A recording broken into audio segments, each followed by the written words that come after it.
for having me out. Yeah. Appreciate inviting me into your house. Thanks for coming out. I mean, it's a pretty crappy day to be driving on the roads. I was going to ask you how the track conditions were. Do you have the horses out Not jogging this too morning? good, No? No, we were in-house today, so Nice. not much movement on the track this morning. So you're in St. Mary's, Ontario here, just north of London. Your track or your barn is close by? Yeah, actually, 2 blocks, maybe within a 2-minute walking distance. So Oh, nice. virtually right across the road. I'm going to guess you don't walk over in the winter, the weather we get around here. Well, we should, right? Yeah. But no, yeah, lots of snow. We're just kind of getting settled in, and usually lots of snow around here. So we get the babies kind of going good right now, and we'll train 9 yearlings this year, and we got 6 2-year-olds coming back, and a few race horses left over to race along through the winter, and yeah, we'll So you settle have in and get to work. Sounds like about 20? Is that Roughly, yeah, and then we have a pretty good broodmare band right now. We have about 8 broodmares and babies between my partner Rob Giles at our AWE client. We have a few there in Milton, and we have some mares and babies here at the farm. So nice?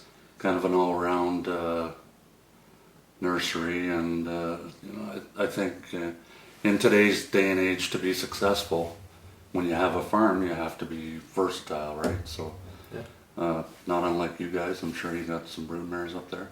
Yeah, Norm, my grandpa's still breeding about at least 6 still active right now, but he's in recent years he's probably bred as many as 12 on a given year. So I think that's important when you can breed, raise, sell some, train some, race some, Yeah. kind of do it all. It's a way to be, or at least helps out Yeah. the cash flow here and there. And that's the tough side of the business, though. I know with Norm, he's got a couple shares, so that helps with like breeding to Cadabra and stuff Yeah. like that. And so he's already got a lot of the stud fees sort of prepaid. But it's one thing to breed them. It's once you can start training them down, that gets Well, you gets get what you expensive. get, right? Yeah. What the mare throws, you can breed them to anything, but it's a maternal line, and when they come out, the conformation is what it is, and you're kind of stuck with what you got. So do you put any of them through the sales that you breed? We or do. you We raise sell them a all? few. We had some full share with Sealster Farm on a mare Pentecostals. We've sold one out of her the last 6 years or 7 years possibly, and been fortunate on most of the ones we've sold. So been lucky on that side, and we've also raised some pretty good horses, and I've had luck at the yearling sales buying some and having them turn out. So we're not hitting it out of the park every year, but we seem to keep things going and stay working at it. So. I noticed you won a late closer. I think I was at the track on Monday. Serious Star. She won Harvest or Autumn Series, I guess it's called. It's her in particular was her. Just a quick story on her was she at 2 loved her, paid her into everything, and kind of thought I was taking my time getting there, and her second start she broke a coffin bone, so she had to have quite a bit of time off, but my partner on that one is Doug Wilson, and we waited on her, and she's paying us back right now. So I think those series are really good for horses like that. And so she's 3 turning 4 now? she's 3 turning 4, so she'll be paid into the Blizzard. She'll go there next. And Nice. but those type of series are good for horse people that have unfortunate mishaps with younger horses that can still have kind of a nice little series there in the fall through the Sire Stake program. It's a nice bonus. Yeah, I mean, obviously everybody's aiming for the OSS Gold money, but only a few really pick that up every year, right? Well, for sure. I mean, we sell the dream, right? And that hasn't changed. Good times, bad times, slots, pre-slots, to now, the history of the Sire Stake program. It all relates to you got a good horse, you make money, right? So the program's still one of the best in North America, I believe. And if you get the right horse, you're going to make money. Yeah, I mean, it's not what it was in its heyday purse-wise, but we're still pretty strong with the purses we do pull. I think I remember they used to go elimination final like 5 times throughout the season or something. Yeah, and the $300,000 super final was Yeah. about the max. Yep.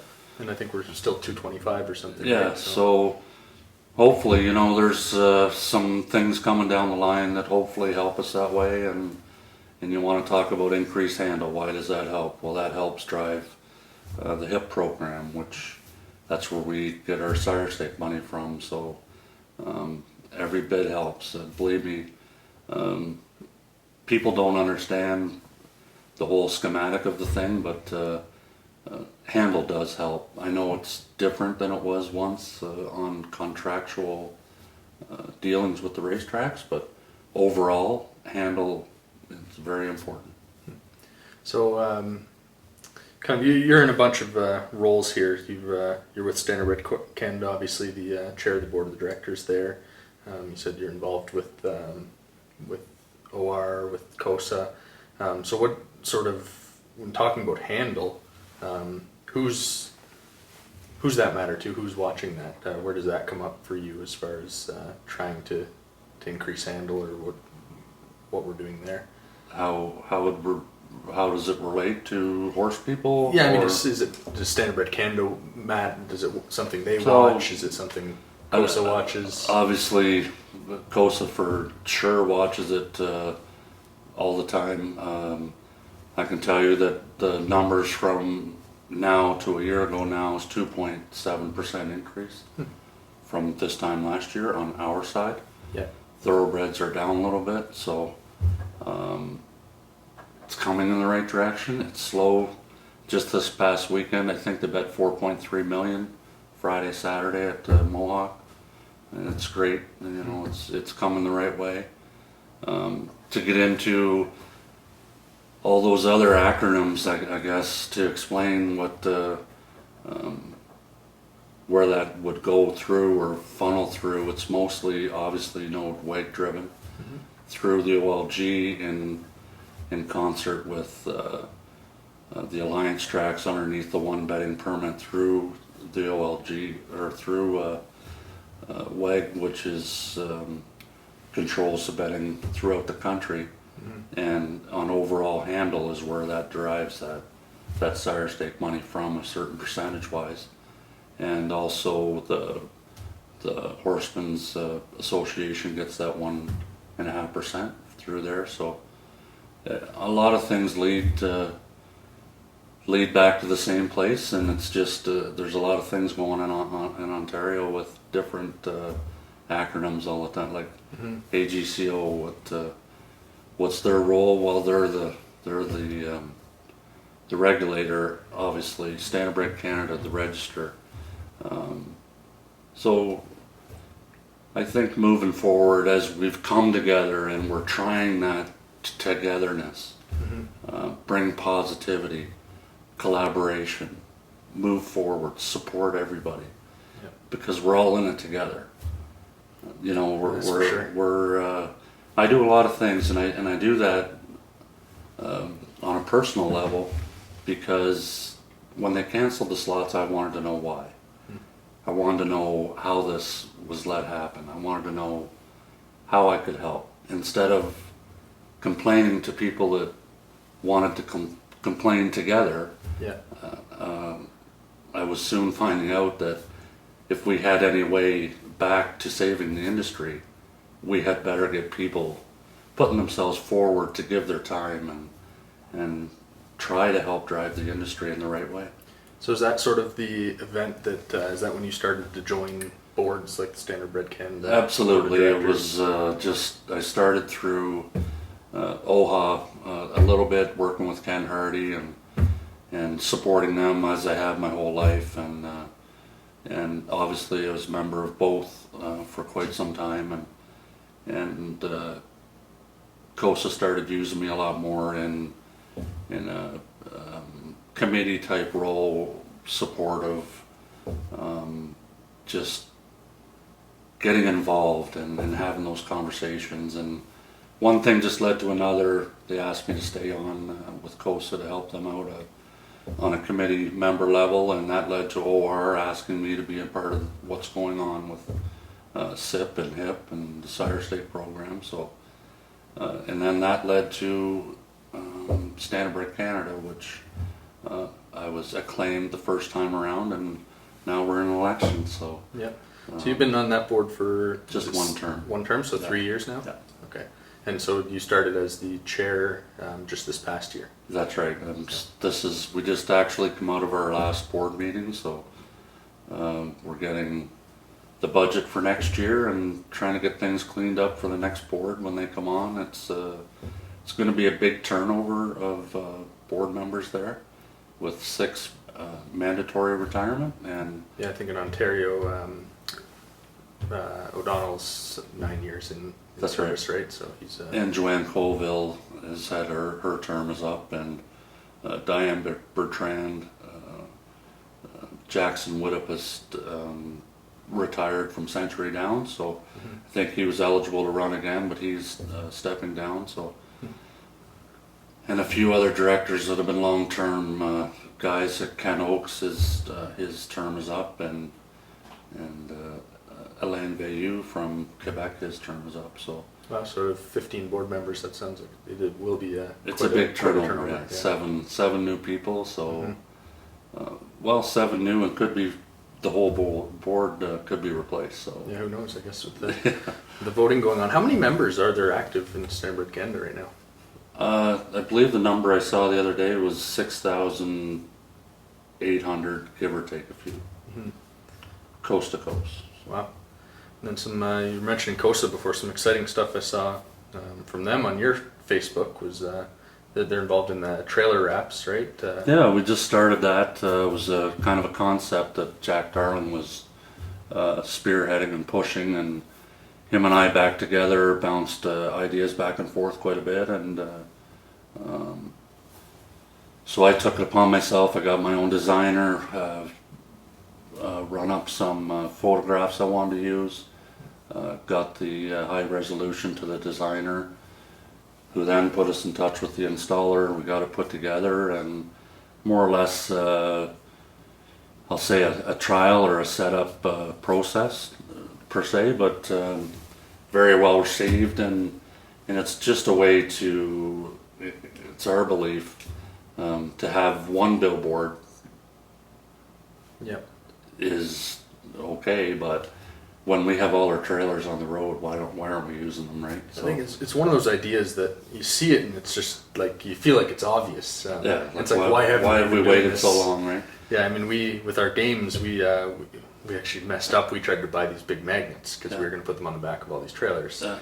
Only thing we didn't realize is that a lot of them are aluminum and they're not. Yeah, they don't stick magnetic. to it. That's right. So Yeah, we got a the couple of them steel out trailers there, don't but, work anymore, right? Yeah.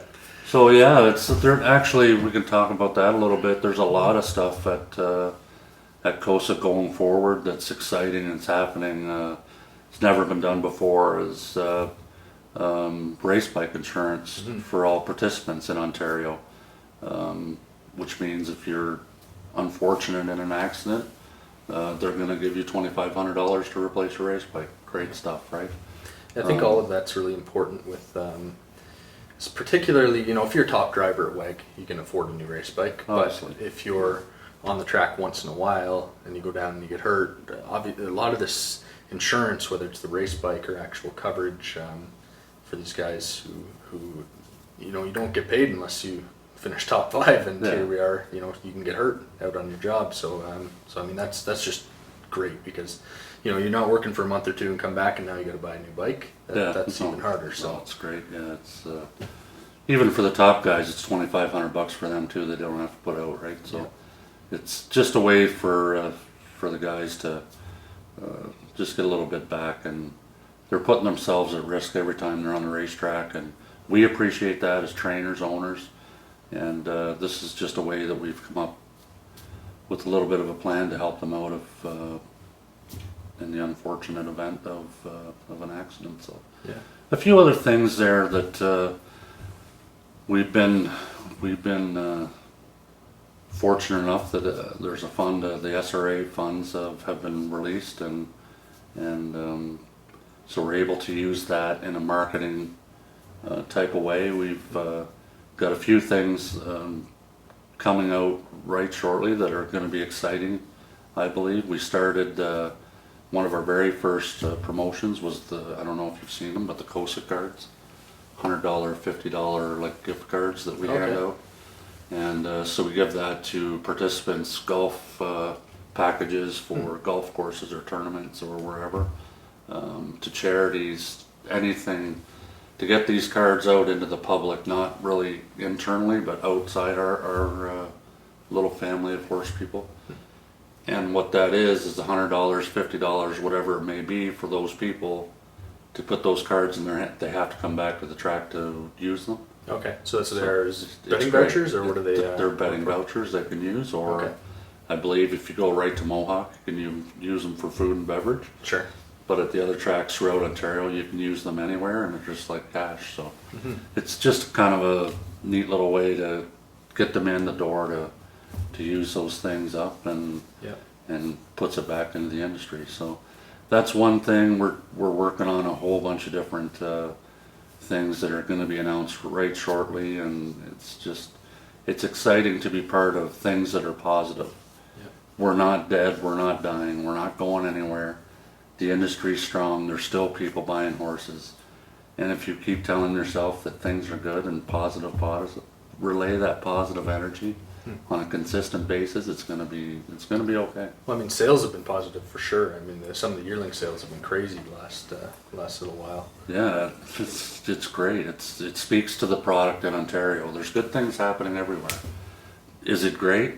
No. Could we promote the sport? We always should have been promoting the sport, not to ourselves, but outside the industry.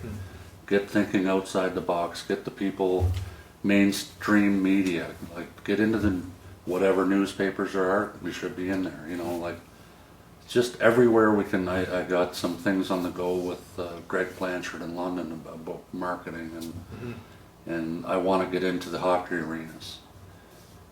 Get our name out there. Get by say our name is Ontario Horse Racing.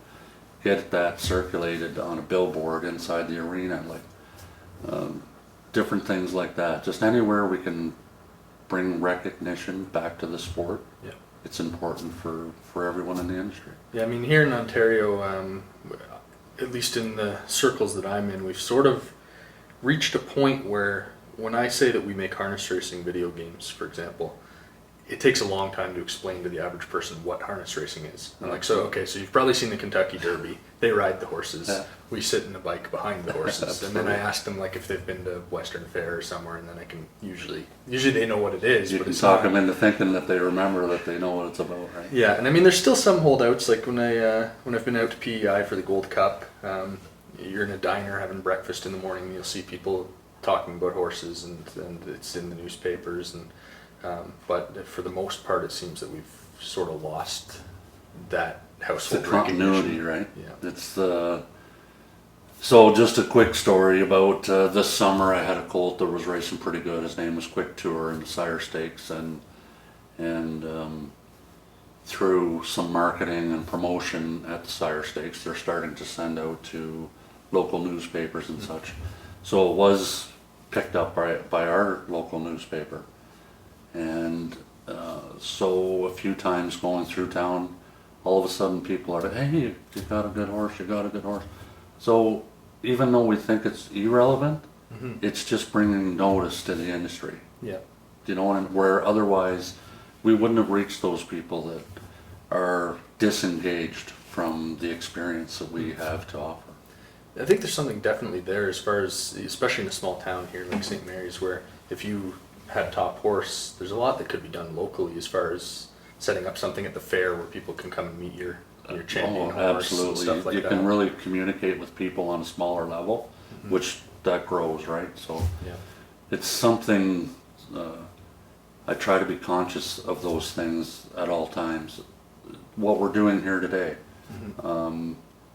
if we can start a few different formats where we get onto a professional level where we can put out the Bob McClures and the Doug McNairs and the big names of the sport and promote them, and and not only them, the horses.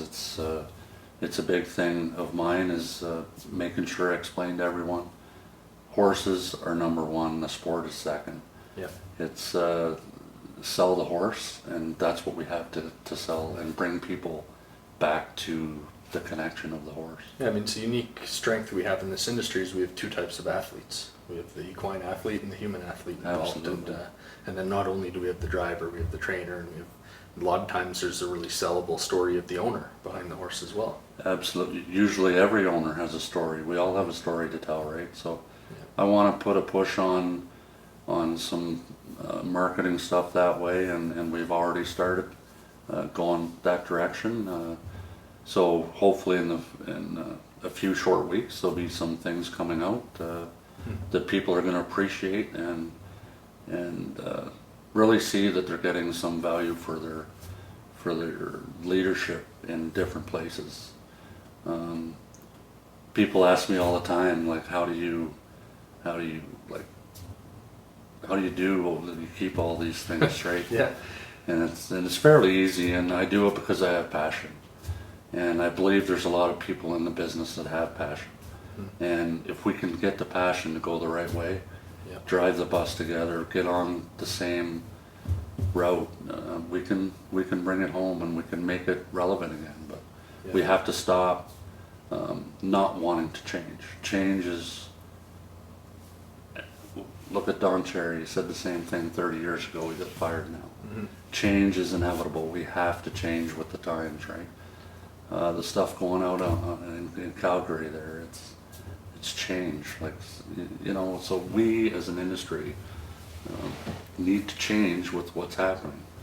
Yeah. We won't be able to race in our backyard.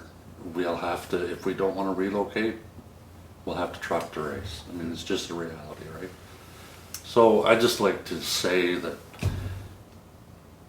if we all use our passion and we work together and we try new things, and we, I think I heard Bob say in his interview that he didn't like the mile in 3/8, Yeah. but he'll forego that displeasure if it's for the greater good. Sure. And that's a great attitude to have, but how about we go 5 and 5 behind each other, start them like that, do some really funky stuff, like maybe people like a mile and a half, maybe they like a mile and an 8. Horse people don't like anything. Yeah. We don't like change, but we have to adapt and try, right? So Yeah, and at least you know, we have a rule in our company where when an idea is first talked about, it's like a little spark. Yeah. And if you throw a big wet blanket on a little spark, of course you're going to put it out. And Exactly. you know, somebody brings up an idea and somebody says, "Oh, that'll never work because of insurance, because of this or that," Yeah. and you just kill it. But so we kind of protect that for a little while and let it grow. And then once it's a flame and it's a full-blown idea, now throw the wet blanket on it and see if it can burn it up or if it still see where can't it be goes, solved. if it survives or not. Right? Yeah, so I mean, I think that's a great attitude to have. There's a lot of crazy ideas out there. I remember when John Campbell first took over at the Hambletonian Society, he phoned me up and he wanted me to help him with a rating system. Yeah. And the idea was going to be, we're going to rate all horses, and a 2-year-old trotting filly could race against an age pacing colt. If they're both going to go in 153 and 4, let's put them together. You know, and there's a crazy idea. Horsemen would go nuts everywhere, you know, but it's an idea. 5 behind 5, that's an idea. I think it's been done. Don't they race that way in Europe? Yeah, I mean, that's tier- not the craziest tier thing I've starts, ever heard at all. Like it's just They race standing starts in New Zealand. For me, and I've always thought this as far as a handle concern goes, I don't care how good the horses are when I'm betting on them. I care how close the race is, how competitive is the race. sure. I like to bet Hong Kong, and they had, I still save the replay because I show it to people. It was a 14 horse field, and they finished from first to last 3 lengths, 14 horses. Wow. It was unbelievable. And then I see some of the small track racing here, and it's just like they're strung out, horses win by 10, 12 lengths, and it's like, I can't bet that. No, You it's know, tough. it's not a good wagering product. So I like the idea. Anything we can do to improve that is a win. So if you say at the grassroots level, for say, I'll just start with my comments on that in Ontario, and it is my belief that those tracks somehow have to be event driven, because they're not, if we do nothing and they don't come for just solely horse racing, they're not going to come. I know a lot of the little tracks, they do a great job on trying to promote and trying to get people there, but just a little thing that they do at Clinton is fundraising for local hockey teams, and they actually advertise out to those places to get them to come in. So if you think about that, you bring 2 hockey teams in, say they got 15, 18 kids on each team, they bring their families into the track. Yep. Now it's all of a sudden, then they're advertising, come support the Exeter Hawks or whoever it may be, their day at the races. And it's really helping things there on an on-track handle. But even if we have, our old thing was always maybe too many races and too much watered down product, right?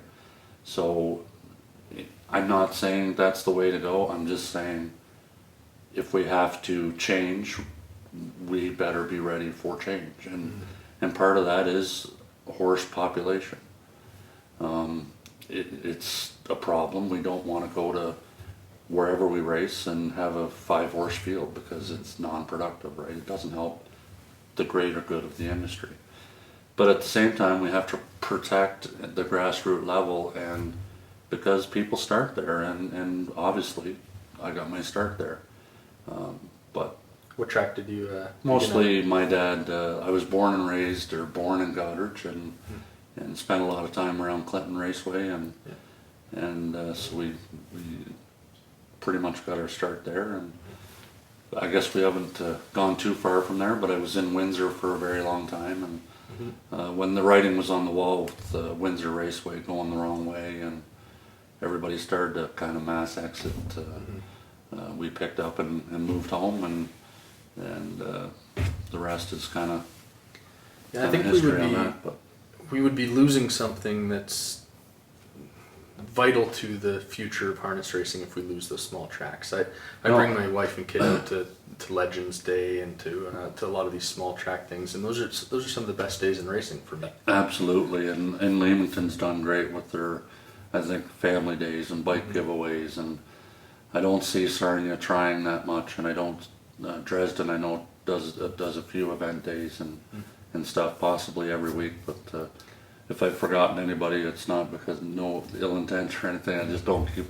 But I do know that the things that at small tracks, I think Hanover's wanting to go to 2 o'clock post time this year, and I think that's important because it's family driven. But those are the tracks that should be family driven. Those are the places where we grow our industry. And the signature level tracks, now we're starting to gain momentum on handle. Western Fair does just a fantastic job. I would like to see more people in the building. The clubhouse usually is very active, but obviously the on track is a tough draw, right? It's actually a funny thing I was thinking today. I was watching the football game there, and I think where is it in Green Bay game? They're in they're at the New York? Meadowlands, playing the Giants. There's another game. It's pouring rain, and the stadium's full. It's like 4 degrees, pouring rain. Baltimore and 49ers. Baltimore, pouring rain. Well, if it's pouring rain and no one's coming out to watch a horse race, right? I mean, they don't want to drive from the parking lot to the grandstand, but and there's football. So how do they do that? How do they get that following, right? Well, I mean, even the Breeders this year was dampened by that a little bit, where we got some nasty weather right at the end. Yeah, I was out in the winter circle for a few presentations and got awfully wet, but you know, those kind of things for me, it really didn't damper what we were doing, and the races were still great and everything went off fabulous. Weg was put on an incredible job, did a great job there. Obviously, you'd always love to have perfect weather, but it's cool to see, like you said, a football stadium full despite the weather. It's not. There's a lot of stories if you ask people about the Gold Cup in PEI where they've had it canceled due to weather, and they ran it the next day, Yeah. like in the morning or at lunchtime or something, and the place was still Packed. jammed. Yeah, it's crazy. The 1 year I was there, it was miserable. It was cold, raining, like just you did not want to be outside on that day. And it was about, so the race goes right at midnight on the dot, and about 10 minutes before the race, the place was pretty empty. And I'm just standing up on the second floor of the grandstand watching, and people just start coming out of Flooding. everywhere, and it was packed. Yeah, it's just- So they're not missing that race. Back to PEI there, I was out this summer for Gold Cup week, but unfortunately I had to come back for my niece's wedding. Well, not unfortunately, you know what I mean. I had to miss the race, but we did spend a few days there, and the passion for the people and the knowledge off track is amazing. Just wherever we went, it was like, oh, if you strike up convert, well, I raced horses, I'm here for the horse race. Automatic knew Yeah. there was no secret to it. Right? Yeah, and they at least know the local horsemen. They know a lot of the local Yeah, it's horses, just- the just- better ones, and Just fabulous, the following they have there. So Yeah. that's maybe a generation thing where it's generated. so. What do you think as far as what's the disconnect? Like people love Anthony McDonald always says this. People love horses, and people don't know about horse racing. It's like Yeah. how do we How do how do we we get to a connect the point where people don't care about our product, and people like I've tried to introduce my friends to it many times, and it's just like there's no interest there. It's like Yeah. they'll be excited standing. I mean, you hear a 1,000-pound animal run past you, it's exciting, Yeah. Oh, but yeah. they just don't get it. It's No. like something's missing. So that's probably I would start with from the ground up, but it's such a process of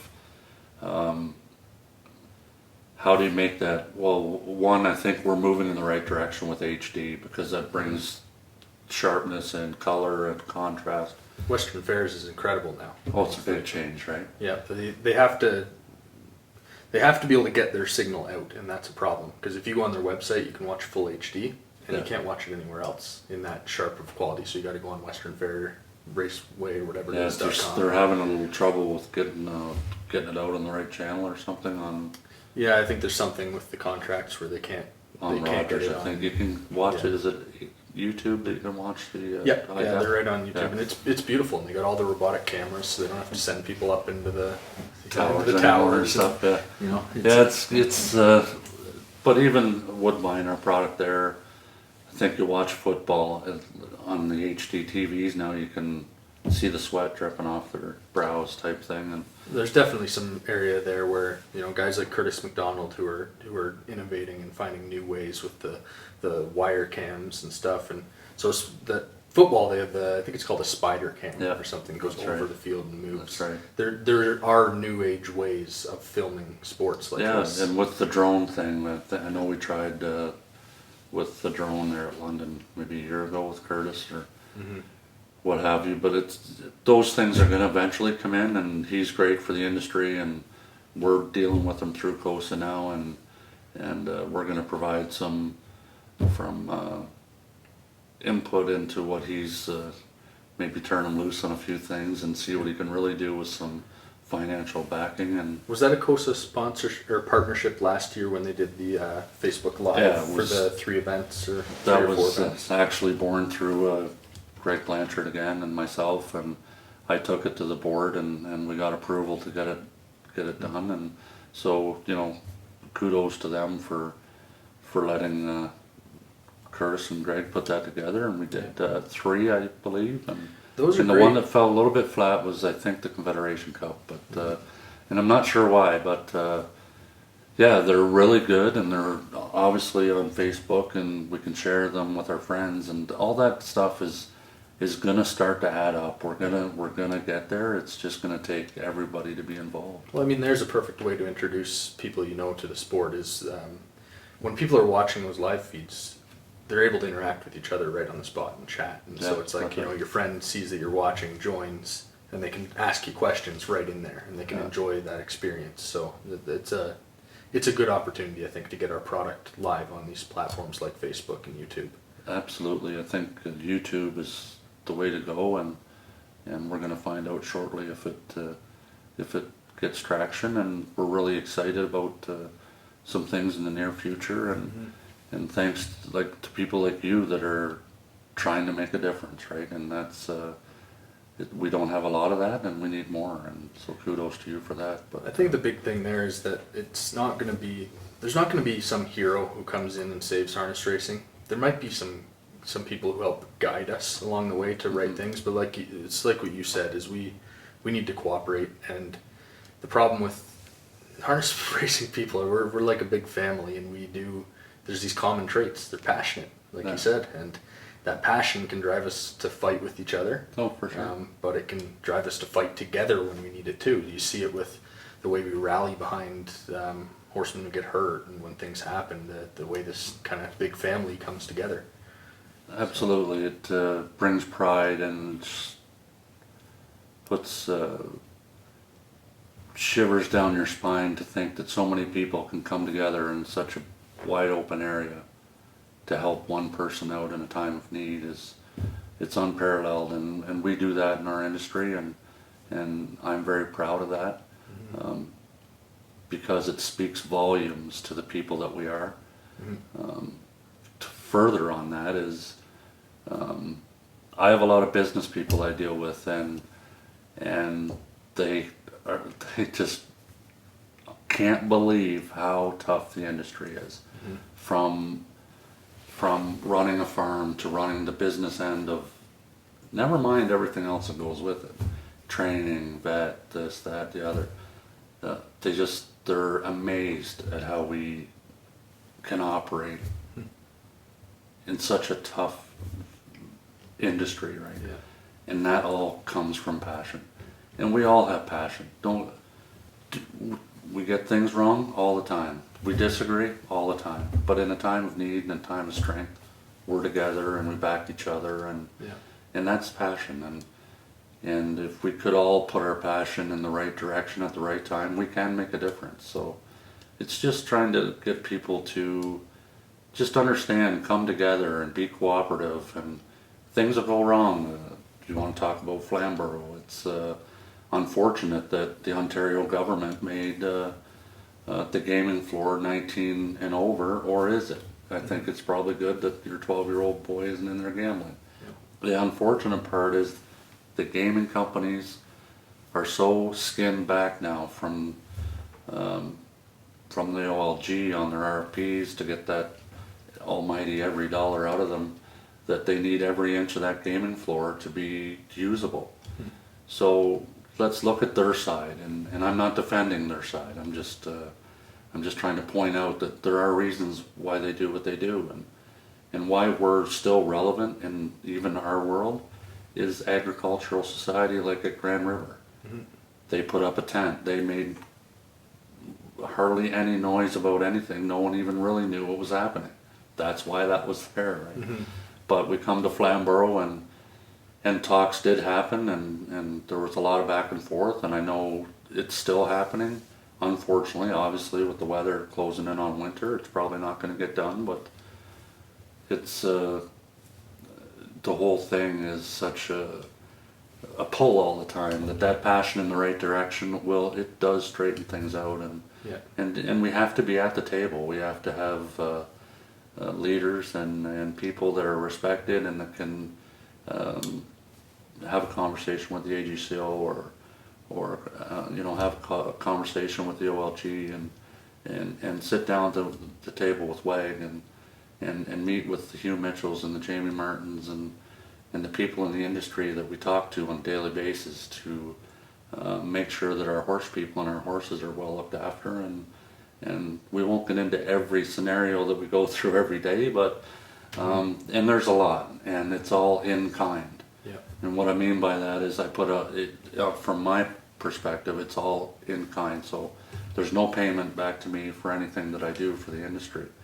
And I'm not saying anything that's good, bad, or indifferent, but I'm trying to speak to the passion, right? So that's why I do it. I have passion for the industry, and anything I can do going forward, if I can, I will. And if I get in and you get in, or neither one of us get in, I'm still going to be passionate about our industry You have to be passionate about this game. I think I worked as a groom for a few months in a few different times in my life, and getting up at that hour of the morning, working all morning till after lunch, and Stuff. You need that afternoon nap. and then you maybe get a nap before you go to the races. But if you're shipping to Mohawk or Yeah. something, you get back at 2 in the morning and you're getting a couple hours sleep before you're back at it. I mean, Yeah. that's a, you know, and they don't pay you a lot of money to do that job. So No, you it's got to have tough. the passion. It's tough for sure. You know, it's the love of the industry, the love of the sport, right? So So did you get into it right as a kid? Were you working in the barn? yeah, actually, I played a lot of hockey when I was young, and I got to the point where I was actually my best man when we were kids was a pretty good hockey player, Mike Craig, and he signed a pro contract when he was 18, and I just kind of floated along in his coattails for a few years. Spent a lot of time in Minnesota with him and Dallas, and he was my best friend then, and he's still a real good friend now. So once I figured out that I wasn't going to be able to be him and be in the NHL, I turned to training horses and went out on my own when I was probably 19. So quite a few years, and that was in Windsor where I started, and I just do the things I do to give back, and the industry I've been able to. Hockey's a good comparison in that. So I mean, that's a very common Canadian story, right? 'Cause I played hockey every day until I turned, basically until you're through midget. When you don't get you don't make the OHL, it's like, okay, now I'm done. And When you miss that draft year, it's kind but of a tough one. they're breeding future fans of the sport in that every one of those kids who, when they were 13, thought they were going to be an NHL player, didn't make it. They're now watching these games. We don't really have a way to do that right now. Is you can grow up within a horse family, and I watched horse racing because I was there, but we don't have a way to get you into the race bike and get you really into the sport day in and day out. Then that's I guess sort of stems back to what you were saying about when you were a kid and you were the grooming and this and that, but you didn't turn into a driver. You're still following and interested and want to work in the sport, and you're making games and doing your IT stuff, and all that's great, but that's really where it comes from, is families and growing. Yeah. So my question then is, like, if that's shrinking, because I mean, you'd know better than I do as far as Standardwood Canada's membership, if that's declining over the decades, how do we reverse that trend? And there's not as many kids growing up today at the barn. Well, So there's not less many to pull kids from. growing up, period, right? Schools are shutting down, and they're maximizing class sizes, and so society has changed, right? Back when we were kids, my parents had 6. Unfortunately, I didn't have any. So that being said, that's obviously not the norm, but maybe the norm is 2 or 3 kids per family, and we're just not accessible. Let's put it that way. I was born and raised in the industry. Always had horses, always around the horses my whole life.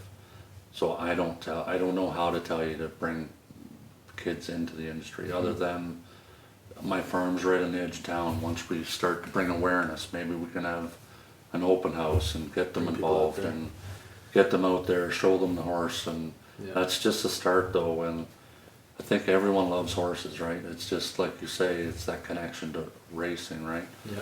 It's got to be seen. Anthony's on maybe.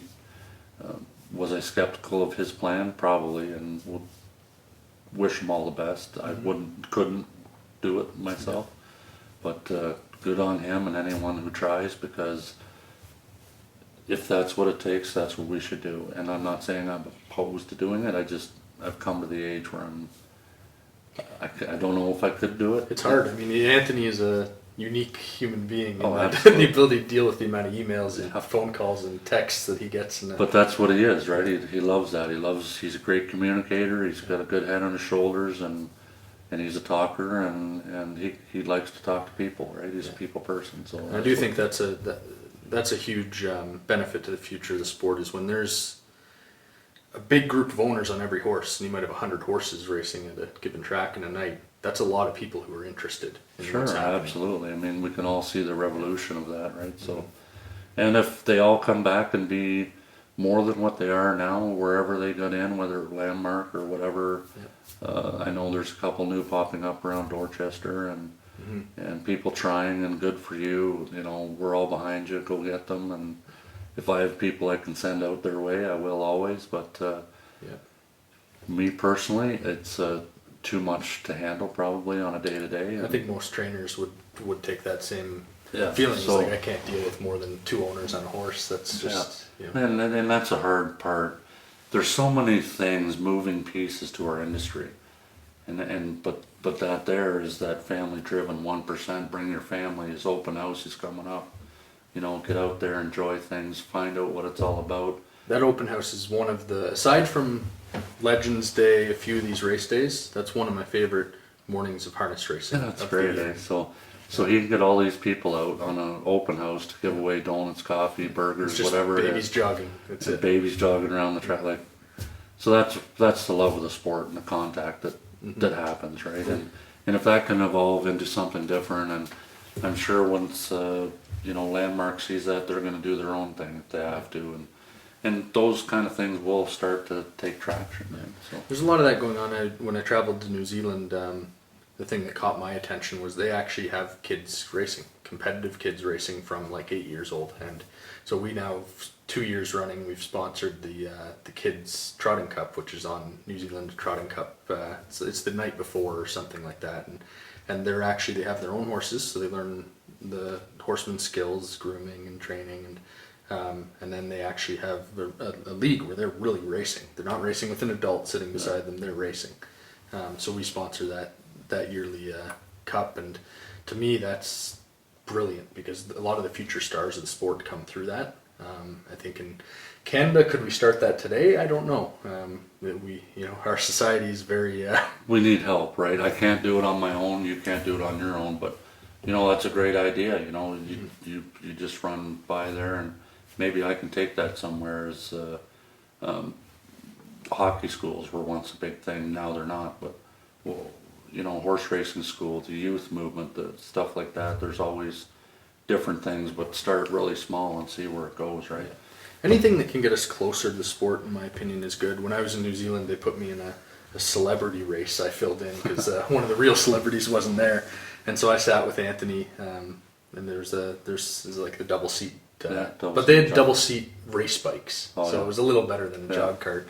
And we had a race. I mean, I think we probably went a mile in 2:20, but it was fun. So part of the first thing that would go off is insurance and people getting hurt and how times have changed. And we used to drag behind the pickup truck and bumper jump, and stuff like that. You can't do things anymore that you don't get in trouble for, right? Can't do anything fun anymore. Well, you imagine putting 5 or 6 kids out on the racetrack and with people with them, I guess is okay, like a double-seated jog cart or something like that. It's all good stuff, but we got to do things on so many different spectrums on the sport, from starting at a young age, getting people interested, bringing the middle-aged people awareness to we are part of the solution.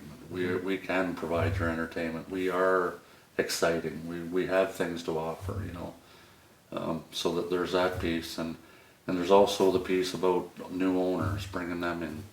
At the same time, keeping our horse population strong and vibrant, making sure the sire stake program's good.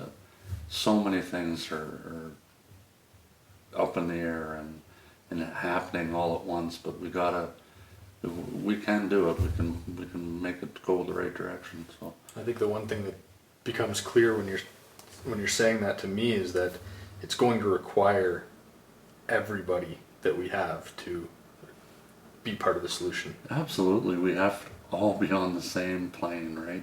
If we all pull together, we can get it done. But if we keep conquer and divide, but who's conquering? We're conquering ourselves.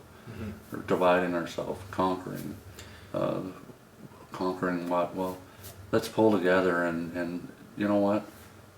If I have a horse racing, I should take my buddy, and I should take my buddy's wife, and he should bring their friends, and their friends should bring their friends. You know what I'm saying? Yeah. That's how you rebuild the industry. But bring awareness, then you bring the people, show them are trying to sell it. You know, what about fixed odds wagering? That's up in the air. Like that could be great. Sports book, you know, if we get a piece of that action, that'd be great. There's a lot of things that they're right there that could help. I think. Yeah. From a wagering standpoint, that's a totally different game in my mind, and I often explain it to people who gamble at a casino, but they don't play horse racing. And I said, imagine a roulette wheel with 9 zeros on it, and you're supposed to bet red or black. Are you going to play that game? Seems pretty simple, right? Yeah, it's like, so whether it's fixed odds or something, we're offering people something that we're either saying we think you're stupid enough to do this, or maybe for some reason it's entertaining enough that you're going to pay this price. But Yeah. like, I can walk into any casino, and if I'm a big player, I can get a European roulette table that's got 1 0. So there's 37 numbers, and I'm playing with one. Yeah. So I mean, something has to give, and there are great gambling platforms. There's great stuff out there now. Betfair is an incredible product where you can trade live on a horse race, or I used to bet it on golf, and you could bet on. I'd be watching Tiger Woods, and every shot I'm trading, betting, watching his odds change when he misses a putt or whatever. Technology, right? Yeah, there are great solutions here, but regulation is going to stand in the way. But we have a powerful player in our corner with WEG and Jim Lawson being able to go out and get in the right rooms and get in the conversation with the right people to move the needle. So that CPMA stuff is, obviously they're the regulator on the pari-mutuel, but I'd love to see betting tournaments start at Clinton and Leamington and Dresden and end up at Woodbine, like anything to create a buzz or bring people into with what we got. I sort of think the fixed odds are going to come eventually. Yeah. You'll see it. Hopefully I will, but I think it could take a while to get that done. But to work with what we got, if we can simplify it and sell it, but at the same time make it interesting, where, I don't know, maybe stuff like you can bet the first 4 at Western Fair and then mix them on a like pick 8 with the next 4 at Mohawk, or integrate everything that way. Anything we can do to mix things up, and using the stuff that you use, the IT stuff, like guys like you that are sharper than guys like me, and in the new world of I just sit in front of a computer screen all day instead of in the new world of technology, and use that to our favor. So, yeah. but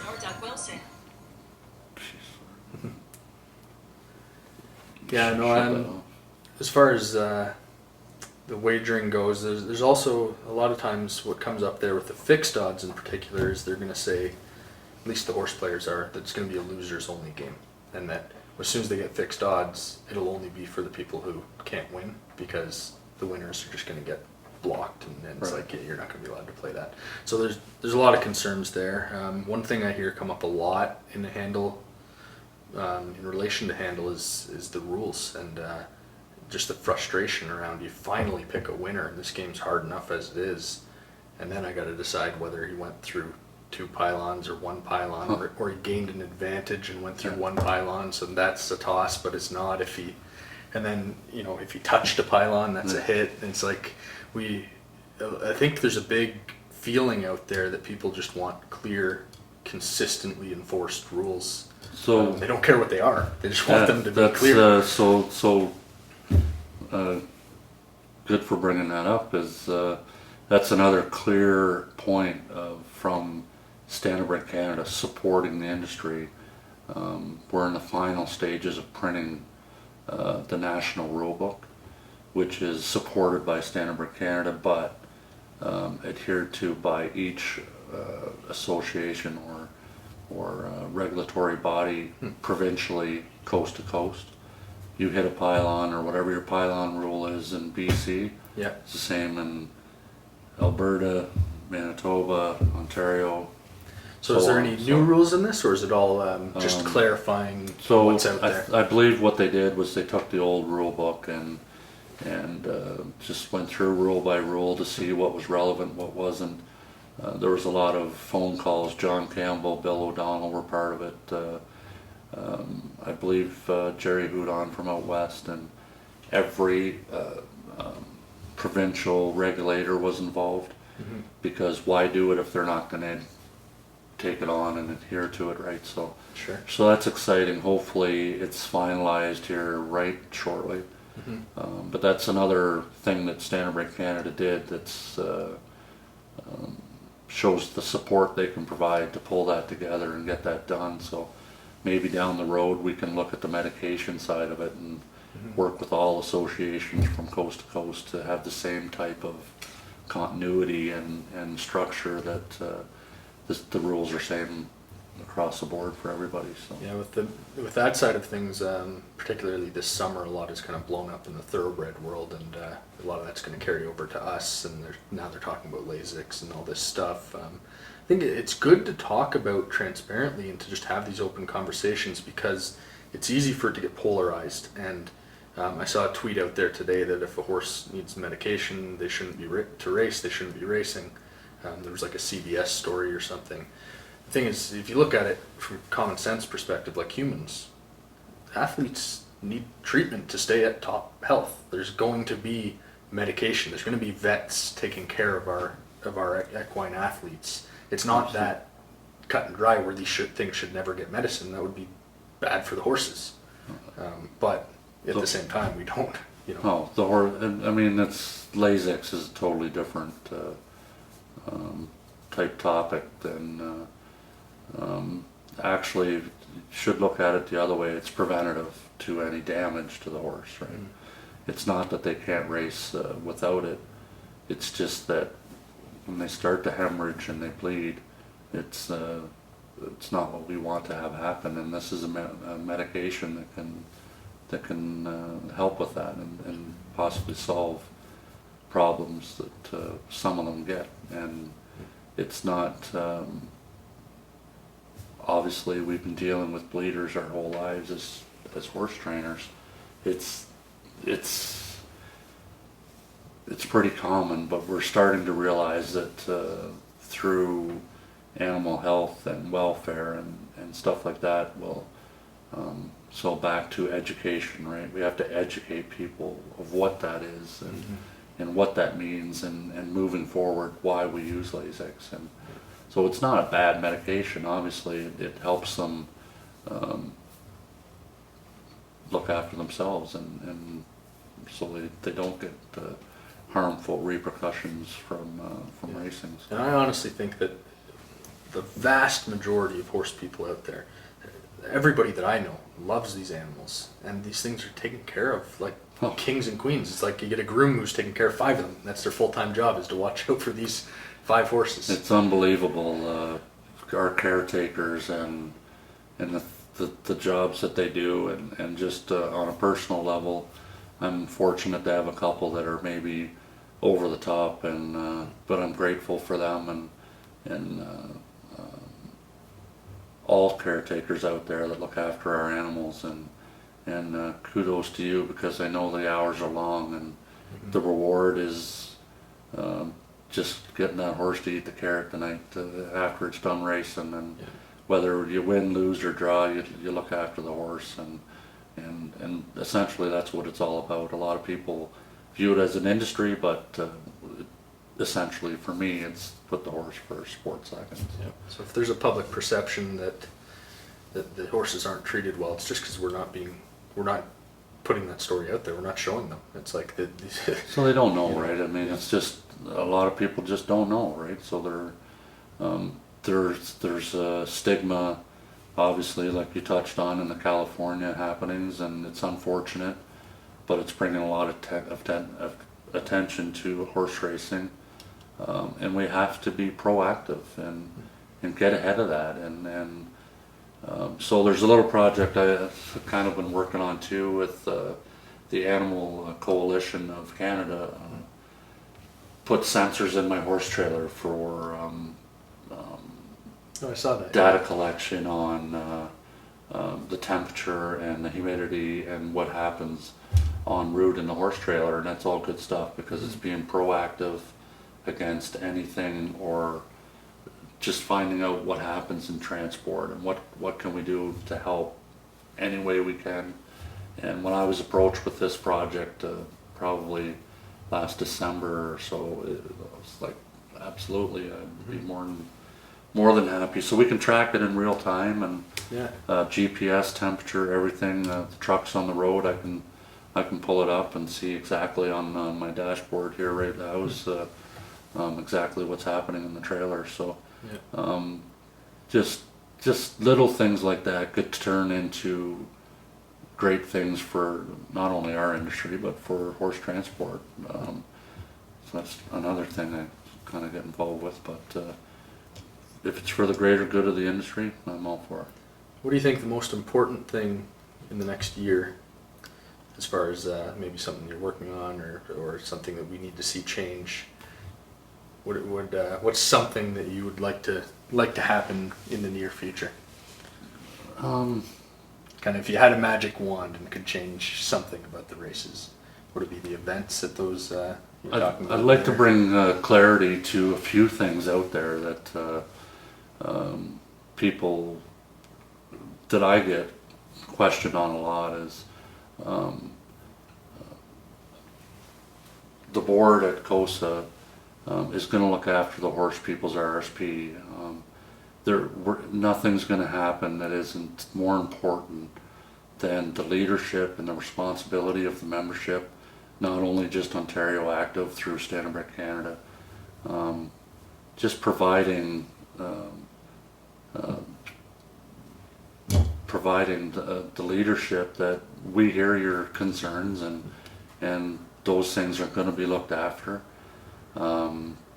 Benefits, RSPs, stuff like that. But as far as on the racetrack, I'd like to have maybe a bigger night of racing for Ontario breds, where we can kind of continue on to from the Gold Super Final on to maybe another magical night of racing for a number of people that could be involved at a smaller level. Like, what I mean by that is, the grassroots championship, maybe we could face the top 4 off from each category and have something like a Pro Bowl or something different at the smaller racetracks, where you could take the top 4 that would accept from your grassroots final and your gold final. Yeah.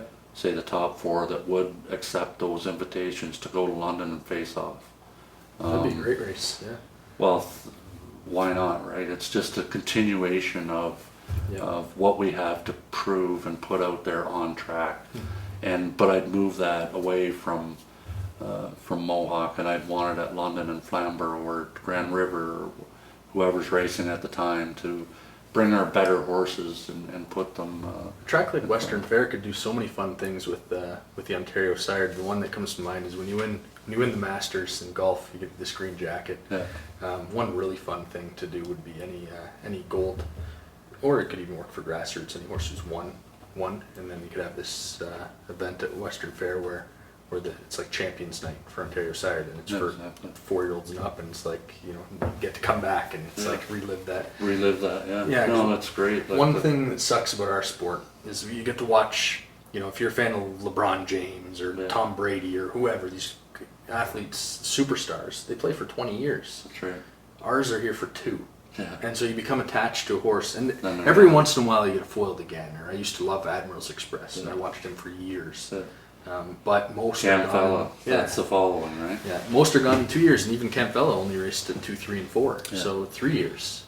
It's hard to really become a fan of something that's only there for such a short period of time. Yeah, so that's actually, I'm kind of struggling with that right now myself. The Joy Luck Club, it's been a real good mare for me, and she's a homebred, and she's made $500,000, and now I have that decision to make where she's going to be a brood mare, but when is it? Now I'm down to weeks and days, and there was a couple of years ago, it wasn't even on my radar, right? So she's been a fabulous mare, and she's moving on to a brood mare in the in the near future, and it really tugs at your heartstrings, because I'm going to miss her, but to speak to that as a fan, what can you cling on to? So I guess for us, it's selling the drivers because they're a little more constant, right? Yeah. Jody Jameson's, Sylvain Fillion's, Louis Waugh, like I guess that's what we got to sell because we won't get that longevity out of a horse anymore that we once did, right? Yeah. Foiled Again is obviously a huge story, which was, national and great on Burks for doing what they did with him, but it's up to us to provide that platform to put out in front of people. And Honestly, we have some very charismatic drivers that would make for great superstars if we were to promote them. In that way. Absolutely, and I think James has got a great personality, and Bobby, and they're all really good guys, and they'd be up for the challenge to put in some time to get in front of people, and I think we got to get them off the racetrack and put them in front of people, and by that I mean maybe it's malls, or maybe it's taking them out to a ball game and put them in front of 50,000 people and have a question and answer with them, or anything like that we can do that's outside the box, right? I had a call with his name's Mr. Hawk. I think it's Donald Hawk. He's an executive at SMI who owns Charlottetown Raceway and a few of these other NASCAR tracks, and he was telling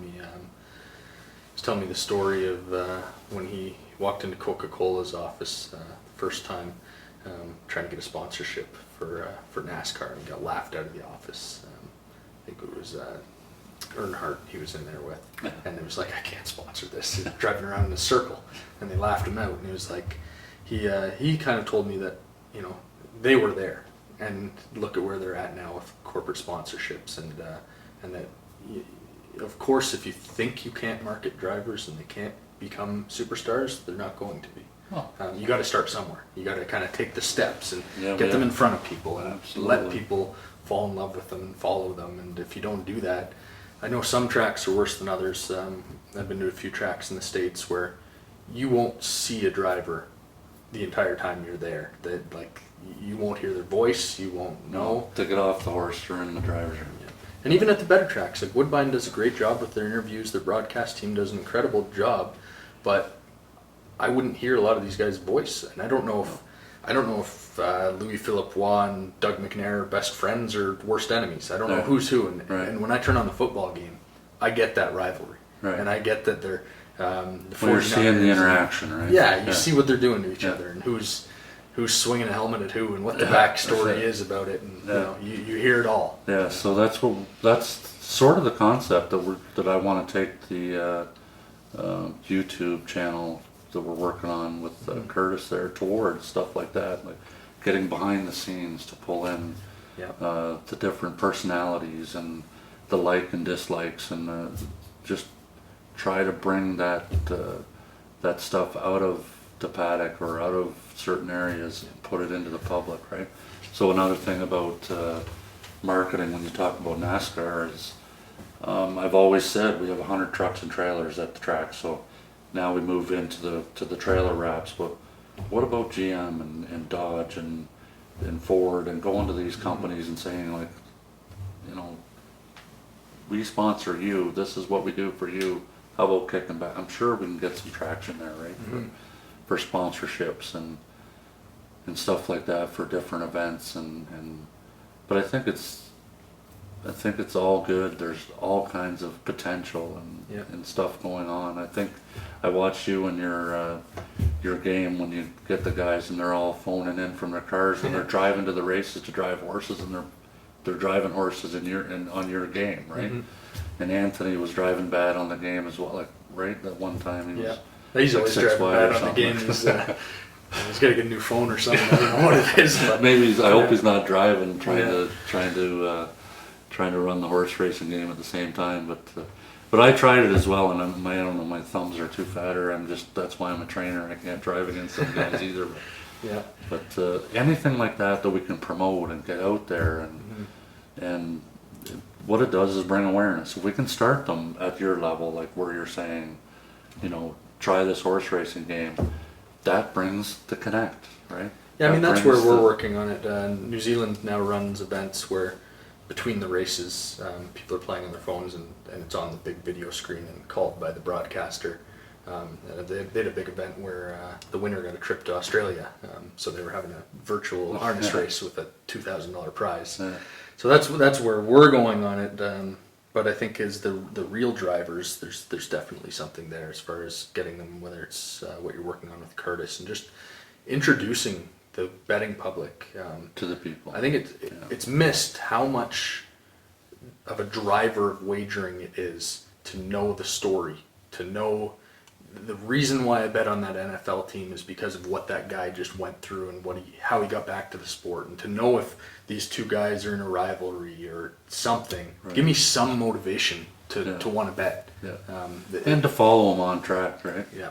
Geez, Jody's on the front, but he doesn't like Sylvan. Is he going to let him go, or Yeah. bring that rivalry into your own knowledge and put it into your betting perspective, and it brings another spin on betting, right? Yeah. Is he going to let this guy go? How's the race going to play out? You know what I'm saying? And the real, the people who watch closely can perceive some of this stuff. Like you'll see, it's like, okay, he just parked him. Wait till the next race. But the payback's a bitch. you kind of have to read that into it yourself, and For you have to know that and see that coming. You're not really going to be told about it. No, that's the hidden gems of the industry, right? It's Yeah. they're ultra competitive on the racetrack. That's for sure. Yeah. So I guess we better get you over to that. Your horses probably aren't hungry yet. It's 4:12. Getting Yeah. close. Yeah, we got Check out the to barn though. some track work to do tonight for sure. We got to get this ice off there. Do you do the track yourself? No, absolutely. Yeah. So you'd be out dragging it for a That's couple my hours. peace time. Nice. Do you have what is it, half-mile track here? Yeah, half-mile track. Yeah, so it's How many wide can you get? Because you got a bunch of about yearlings. 30 feet. So Okay. just 40 feet on the turns and 30 feet in the straightaways, and that's okay because I can get it done when it's freezing. Yeah. I'm not chasing 60 feet of racetrack to get it set up. Now, will you keep it at a level all winter where you can train on it, or Yeah, is it? yeah, I plow the snow right off it. I try to keep down to the dirt as much as I can. I think for our horses, it's huge that we have that cushion, and it's that racetrack is their friend, and you want to keep it friendly for them. So it's a lot of square inch weight they're pounding on that racetrack. So you got to keep a good You're a racetrack. true Ontario horseman. You wouldn't, if the cost was not a concern, would you be in South Florida in the winter? Absolutely. Or Yes. If I'm tired, I not saying I'm the only one, because I know a lot of guys are doing it, including probably your dad. Oh no, wait, is he in Florida? I don't know where he'll be this winter. I'm sure He he'll be spent a trying lot to of get time down in there. Florida, but no, it's as you know, it's a hard job, and it's every night, and it's when we go to zero, we're working on the track, and so to answer your question, obviously, I'm really good friends with the Pinskys, and I'd love to be stabled at their place for a few winters, but I'll tough it out up here for a few more winters, and Yeah. Until you go And, pay those $20 bale of hay. yeah, and- I can't afford that hay down there. We got to grow our own, but yeah. So good luck to you on your Stanbreak Canada election. And Yeah, thank you. I don't know. I figured I'd take a shot at it, and Yeah, we'll see, and why not, see right? what happens. Yeah. But thanks for having me over, and no appreciate the problem. chat. Yeah, Let's go thanks check out the anytime. barn. All right.